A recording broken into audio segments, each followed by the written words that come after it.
Emma Cole boarded the small charter plane expecting nothing more than a quiet, uneventful flight from Denver to Seattle. It wasn't a commercial airliner, but a private 6-seater turboprop, a last-minute booking after her original flight had been canceled due to weather delays. She had a meeting scheduled the next morning, and this private flight was the only way to make it in time. It was expensive, yes, but time was a luxury she couldn't waste.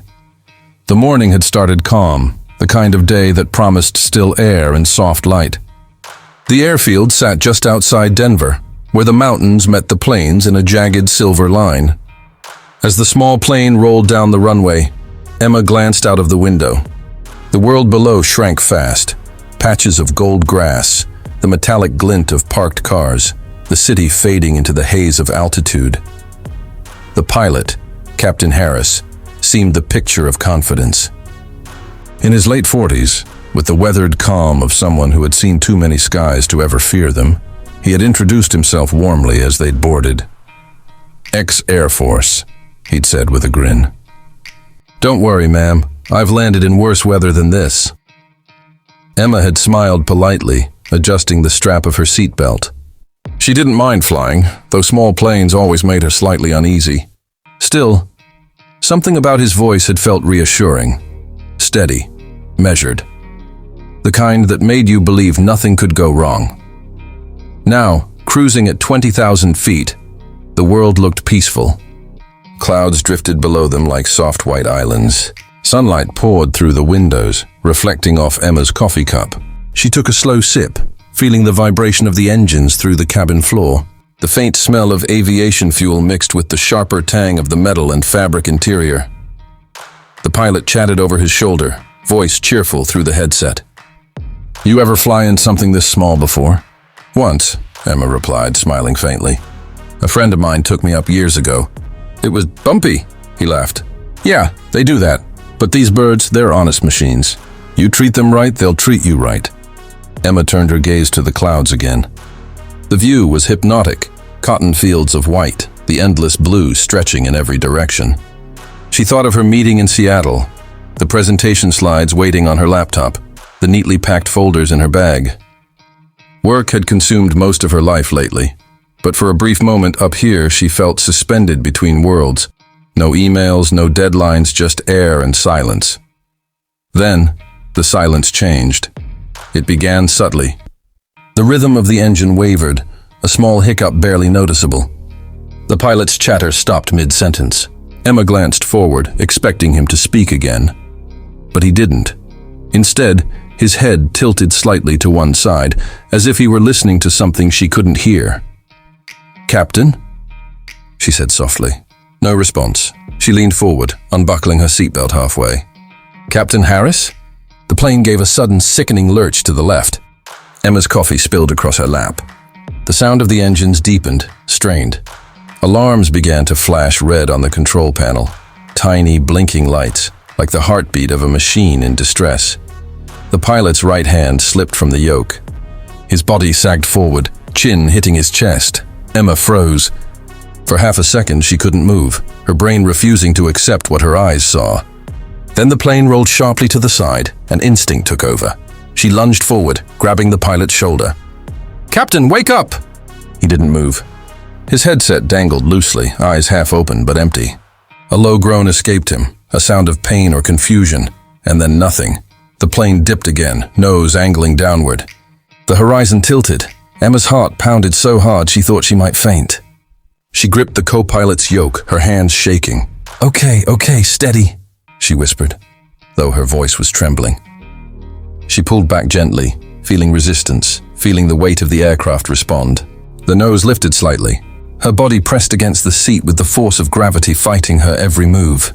The alarm screamed louder now. Flashing stall warning and autopilot disengaged. "Mayday," she muttered, searching for the radio controls. She didn't even know which button to press. Her mind scrambled for logic, for memory, for anything that could help. She'd taken flight lessons once, years ago, part of another life, before everything had changed. Before she'd walked away from the Navy, from the call sign, Valkyrie, from the skies themselves. Her breathing came fast and shallow. The pilot's headset was still on. She reached over, trembling, and slid it off him, fitting it over her own head. Static filled her ears, the distant hum of unseen voices on the emergency frequency. "Mayday, mayday," she said, voice cracking. This is a private aircraft en route to Seattle. The pilot is unconscious. Repeat, the pilot is unconscious, and I..." She hesitated, eyes flicking over the maze of dials and levers. "I have limited flight experience. Requesting immediate assistance." Silence. Then, faintly through the static, a calm voice replied, "Copy that. Identify your aircraft and current altitude." Emma looked at the gauges. None of them made sense anymore. She swallowed hard, eyes stinging with tears. I don't know. I'll try to find out." Her fingers moved over the controls, muscle memory whispering from a life she'd tried to forget. The yoke, the throttle, the altimeter, everything was where it should be. The old language of flight returned in pieces, like a dream resurfacing. Outside the window, the sky stretched forever. The ground was too far below to see clearly, but she knew. Every decision she made in the next few minutes would decide if she lived or died. And for the first time in years, Emma Cole, callsign Valkyrie, was flying again. Panic flooded the cabin. The warning alarm screamed in relentless rhythm, shrill, metallic, merciless. Red lights pulsed across the control panel like a heartbeat gone mad. Emma's breath came in ragged gasps as the plane shuddered violently, nose pitching forward again. Her fingers clutched the yoke. For a split second, she froze, every nerve in her body screaming to let go, to run, to surrender to gravity. But something deeper took hold, something old, buried beneath years of silence and fear. Instinct. Her muscles remembered what her mind had forgotten. The feel of control, the weight of flight. She pulled back on the yoke just enough to steady the descent, forcing herself to breathe through the chaos. The nose lifted, the altimeter numbers slowed their fall, and the world straightened before her eyes. "Come on," she whispered. "Stay with me!" The engines roared unevenly, coughing through the thin air. The pilot's body slumped beside her, motionless except for the faint rise and fall of his chest. His headset crackled softly with static, lifeless, mechanical, oblivious. Emma's heart hammered against her ribs. She'd been out of the cockpit for almost 10 years. After the crash that had ended her Navy career, she'd sworn never to fly again. Never to feel this kind of pressure. Never to hold another life, her own or anyone else's, in her hands at 30,000 feet. But here she was. "Mayday, mayday," she said into the microphone, forcing her voice steady. "This is charter flight. November 27 Alpha. The pilot is unconscious. Repeat, the pilot is unconscious. She hesitated, glancing at the gauges. "I'm not a qualified commercial pilot. Requesting emergency assistance."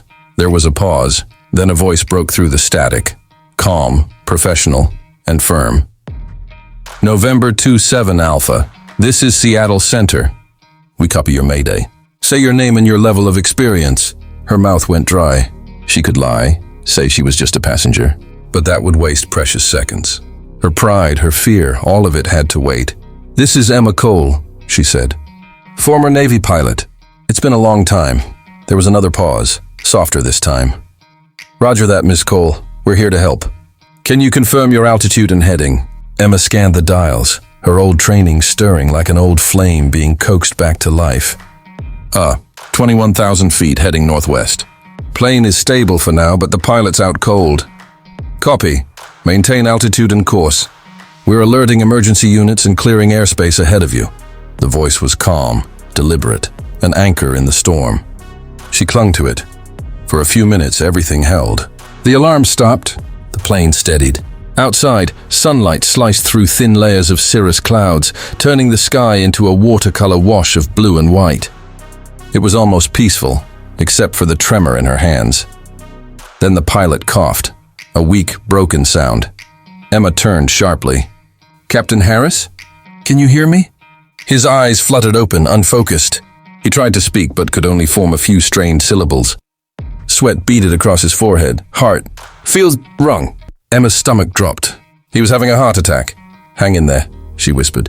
"Just breathe." She checked the small medical kit behind the seat, her fingers fumbling for aspirin, water, anything. But there was no way to help him at 20,000 feet. Her headset buzzed again. November 27 Alpha. Radar contact lost for several seconds. Are you maintaining altitude? She swallowed hard, fighting the rising panic. Affirmative. I've got control. The word felt foreign in her mouth. But it steadied her. Control. She still had it, barely. But it was hers. The controller's tone sharpened. We're dispatching military interceptors to escort you. Maintain heading and altitude. Do not deviate. Do you copy? Emma blinked. Interceptors. You mean fighter jets? Affirmative, ma'am. It's standard protocol for unresponsive aircraft near civilian corridors. They'll guide you in. The line clicked off. Emma's heart thudded again, but this time it wasn't fear. It was memory. She had flown beside interceptors once, in another lifetime. She could still see the silver wings of her old squadron glinting in the sun, hear the radio chatter, feel the rush of adrenaline when her call sign echoed through her headset. Valkyrie. She hadn't heard that name in 10 years. The plane jolted again as a gust of turbulence caught it from below. Emma tightened her grip, adjusting the trim, her movements smoother now, familiar. The years began to peel away like old paint, layer by layer, until she could almost feel her old flight suit against her skin, the weight of her helmet, the rhythm of her heartbeat syncing with the hum of the engines. Below her, the world spread out in shades of silver and green, the mountains to her left, the long stretch of forest and river below. She could almost trace the air currents, sense the invisible architecture of the sky. For a moment, she wasn't a terrified passenger. She was a pilot again. Seattle Center. This is November 27 Alpha, she said, voice firmer now. Plane is stable, awaiting visual contact with the interceptors. Copy that, Ms. Cole. You're doing fine. Just keep her steady. Time blurred. Minutes felt like hours. Then, in the distance, two faint dots appeared against the pale horizon. They grew rapidly, slicing through the air like silver arrows. The sunlight glinted off their wings, sleek, sharp, unmistakable F-22 Raptors. Emma exhaled, a strange mix of relief and awe washing through her. They were beautiful and terrifying all at once, predators of the sky. Her radio crackled again. Charter November 27 Alpha. This is Falcon Lead. We have you in visual. Maintain heading. We're here to assist. Emma smiled faintly, despite everything. Copy that, Falcon Lead. Appreciate the escort. There was a long pause before the pilot on the other end spoke again. Slower this time. Careful. Ma'am. Did you say your name was Emma Cole? She hesitated. Affirmative, static. Then a quiet voice, almost disbelieving. You wouldn't happen to be Valkyrie, would you? Her breath caught. The sound of that name, one she hadn't heard since the day her career ended, hit her harder than the turbulence. For a heartbeat, she couldn't speak. Then, softly, she answered, Yeah, that's me. The F-22 pilot didn't reply immediately. When he did, his tone was different, warmer, almost reverent. Welcome back, Valkyrie. We've got your 6. And for the first time in years, Emma smiled through the fear. She wasn't just surviving anymore, she was flying. 2 F-22 Raptors sliced through the thin blue sky, sunlight glinting off their steel-gray wings. They moved in perfect formation, twin arrows of controlled fury, engines roaring like thunder behind a wall of wind. Inside the lead jet, Major Ryan Hale listened intently to the control tower's transmission. Target aircraft is a Beechcraft Baron, tail number November 27 Alpha. The pilot is reported unconscious. A passenger has taken control. Female voice, identifies as Emma Cole. Ryan frowned behind his oxygen mask. A passenger? She's flying the plane?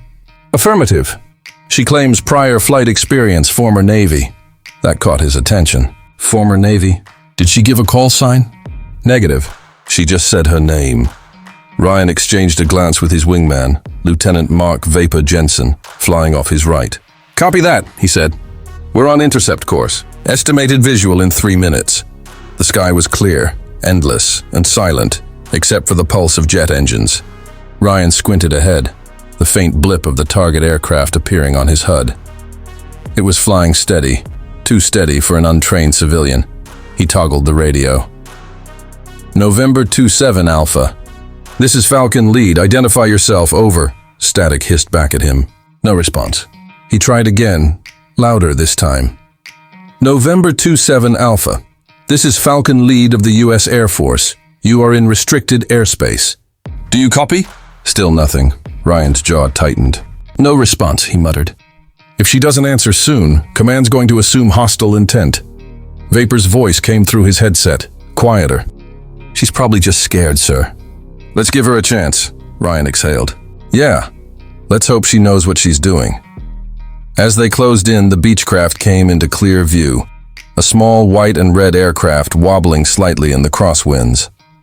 Ryan guided his Raptor closer, matching its speed, the sleek war machine hovering beside the fragile propeller plane like a shark beside a minnow. Inside the cabin, Emma Cole saw them for the first time. The F-22s appeared out of nowhere, massive and gleaming, their presence both awe-inspiring and terrifying.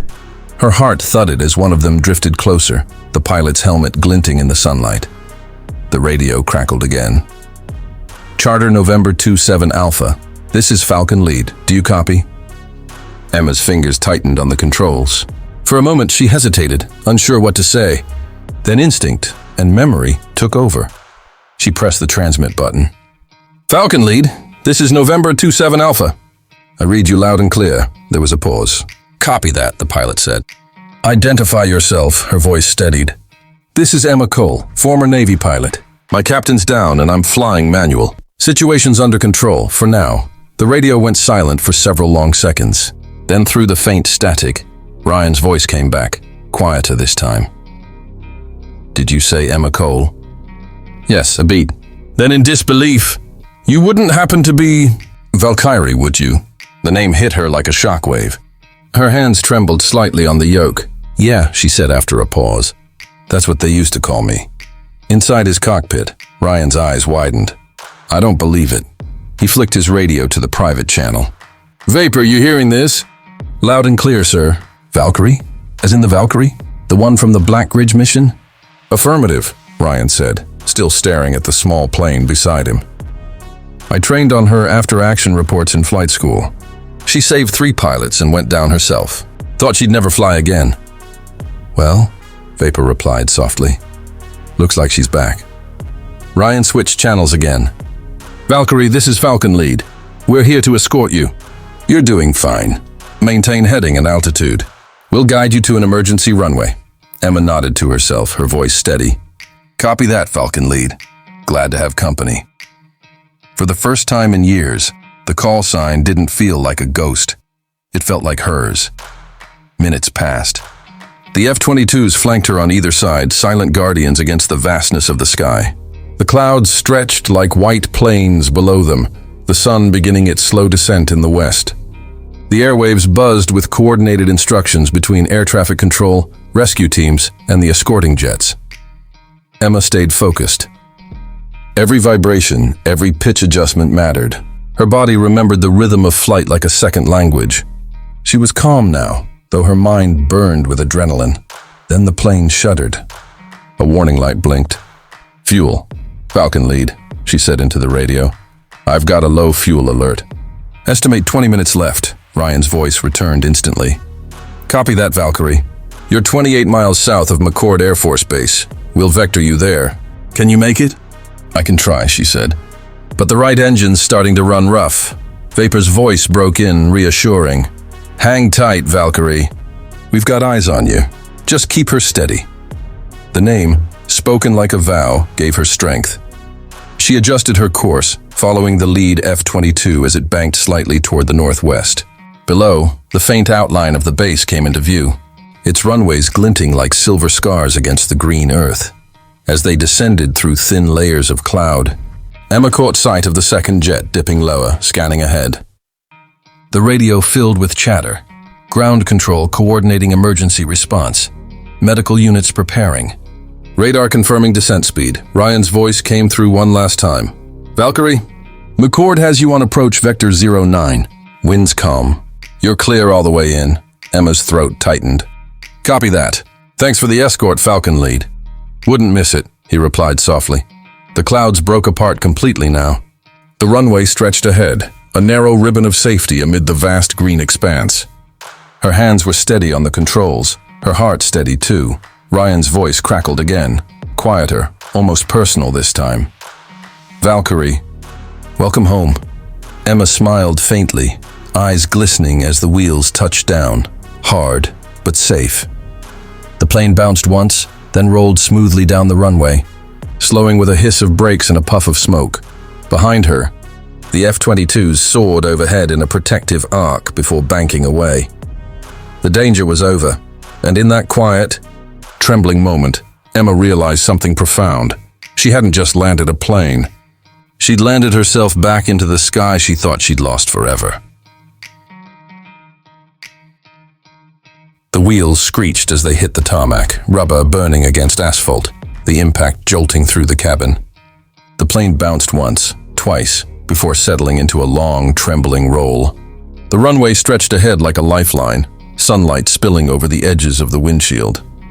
Emma eased back on the throttle, the engines whining in protest before fading to a low hum. Her hands shook, but she held the yoke steady until the aircraft finally slowed to a crawl and came to a stop at the end of the strip. The moment the motion ceased, silence fell, thick, heavy, almost sacred. Emma sat still, staring out at the horizon, her breath ragged, her body trembling with delayed shock. It was over. She had done it.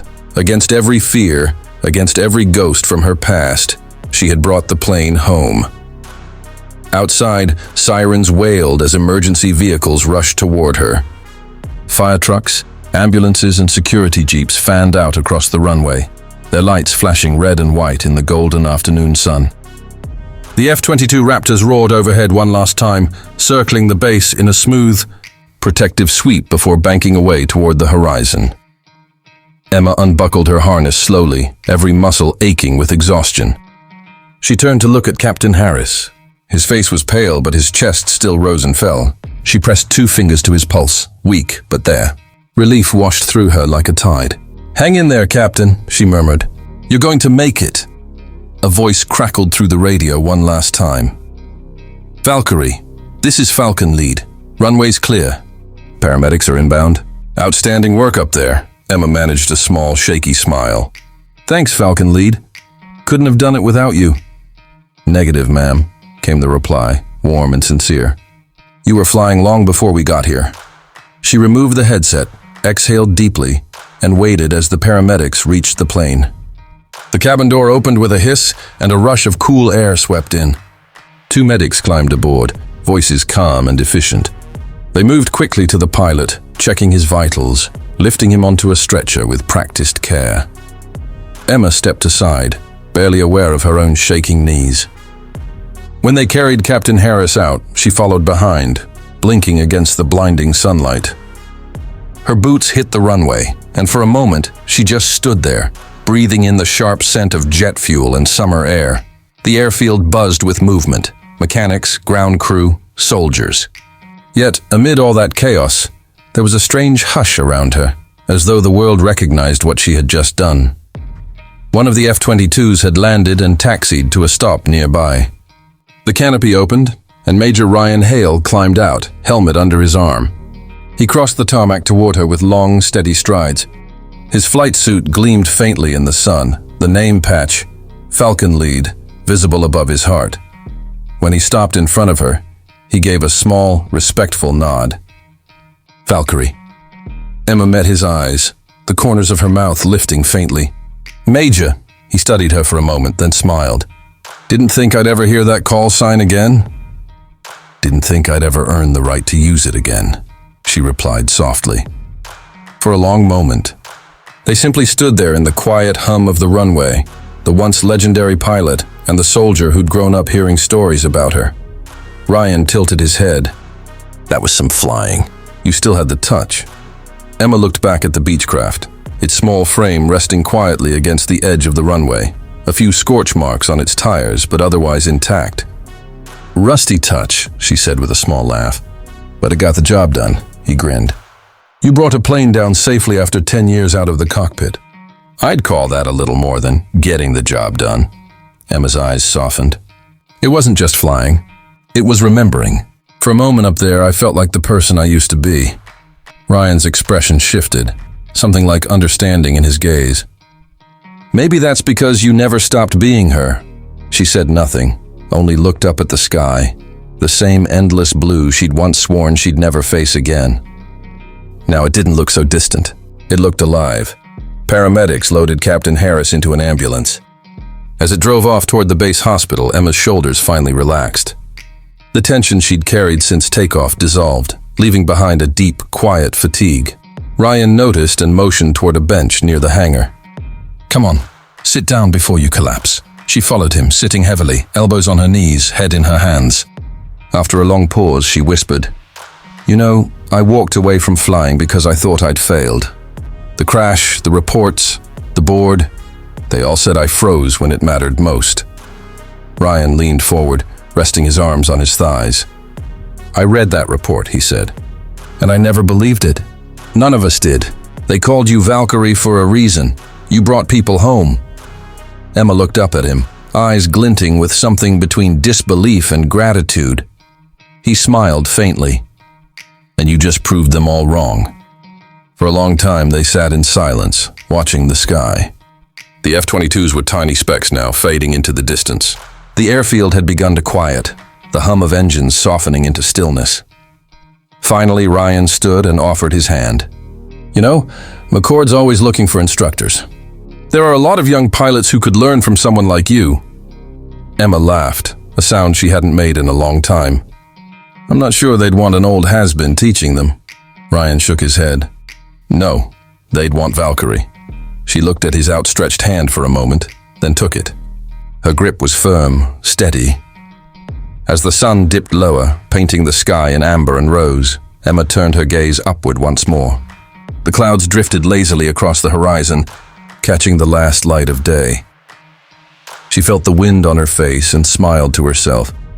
She had boarded the flight as just another passenger, broken, grounded, forgotten. But she'd landed as something more, a pilot reborn, a legend remembered, and for the first time in 10 years, Valkyrie was home.